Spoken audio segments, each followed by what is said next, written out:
asked about Irish pubs. There are great many Irish pubs in Manhattan. There's one really close to us. It's on 44th Street and 11th Avenue. It's called the Landmark Tavern. It used to be all Irish cuisine, but not anymore.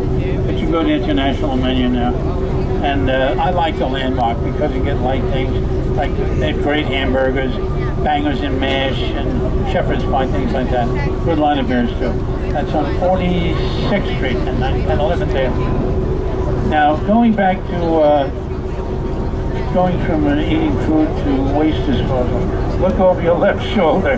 That huge structure back there along the shore, that's a sewage treatment plant. That treats all of the raw sewage from the west side of Manhattan. They used to get dumped into the Hudson River. And now it gets treated. And it's so big, it's 37 acres.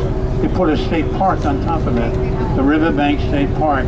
They have a full-size baseball field up there.